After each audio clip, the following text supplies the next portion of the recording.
ফের যুদ্ধের দামামা বেজে উঠছে উপমহাদেশের বাতাসে। ভারত পাকিস্তান সম্পর্ক যখন কূটনৈতিক বরফের নিচে চাপা পড়ে আছে, ঠিক তখনই আগুনে ঘি ঢেলে দিলেন পাকিস্তানের সেনাপ্রধান ফিল্ড মার্শাল ওয়াসিম মুনির। যুক্তরাষ্ট্র সফরের এক অনুষ্ঠানে দাঁড়িয়ে তিনি প্রকাশ্যে দিলেন বিস্ফোরক হুমকি। বললেন, ভারত যদি সিন্ধু নদে বাঁধ বানায় তবে সেটা তৈরি হওয়া মাত্রই সেখানে ছুড়বেন 10টি মিসাইল।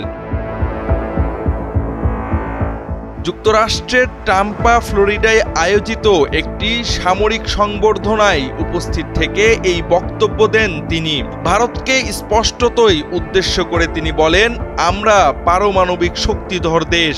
আমরা যদি ডুবি তাহলে আমাদের সঙ্গে বিশ্বের অর্ধেককে ডুবিয়ে নিয়ে যাব।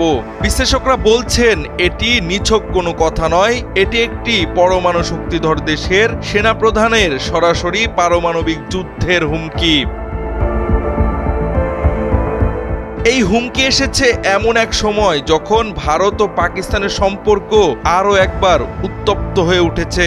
চলতি বছরের মে মাসেই কাশ্মীর সীমান্তে 4 দিন ধরে চলেছে সংঘর্ষ, যা বহু প্রাণহানি ও সামরিক উত্তেজনার জন্ম দিয়েছে। এর আগে এপ্রিলে পেহেলগামে সশস্ত্র হামলায় নিহত হন 26 জন।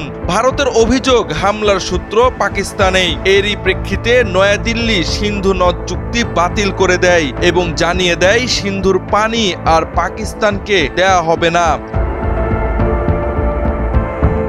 এই সিন্ধু নদ চুক্তি দক্ষিণ এশিয়ার ইতিহাসে একটি গুরুত্বপূর্ণ জল বন্টন চুক্তি, যার উপর নির্ভরশীল কোটি কোটি পাকিস্তানি নাগরিক। ভারতের এমন সিদ্ধান্তে ইসলামাবাদে নেমে আসে তীব্র প্রতিক্রিয়া।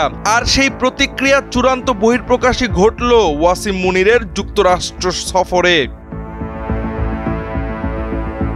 তবে প্রশ্ন থেকে যায়, এ ধরনের হুমকি কি সত্যি বাস্তবায়নযোগ্য, নাকি এটি পাকিস্তানের একটি কূটনৈতিক চাল, যার উদ্দেশ্য আন্তর্জাতিক মঞ্চে নিজেদের গুরুত্ব বজায় রাখা? কারণ একজন ফিল্ড মার্শালের মুখ থেকে পরমাণু যুদ্ধের হুমকি আসা কোনো সাধারণ কূটনৈতিক কৌশল নয়। এটি এক ধরনের ম্যাডম্যান থিওরির প্রকাশ, যেখানে শত্রুকে বোঝানো হয় আমরা পাগল, আমাদের কিছুতেই হারানো যাবে না।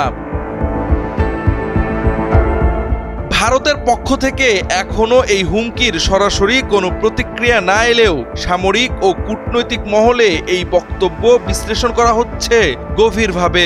বিশেষজ্ঞদের মতে ভারতের বাঁধ নির্মাণ প্রকল্প নিয়ে পাকিস্তান বরাবরই উদ্বিগ্ন ছিল, কারণ এটি তাদের জল সম্পদে সরাসরি হস্তক্ষেপ। তবে মিসাইল হামলার হুমকি তা যদি শুধুই শব্দের খেলাও হয়, তারপরও এটি যুদ্ধবাজ দৃষ্টিভঙ্গির নগ্ন প্রকাশ।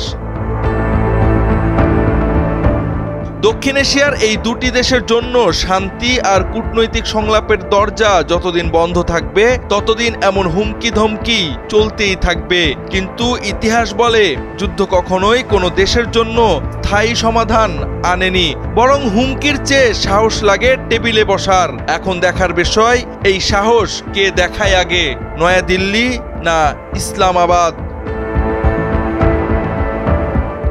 জাওয়াদ আহমদ, সময়ের আলো।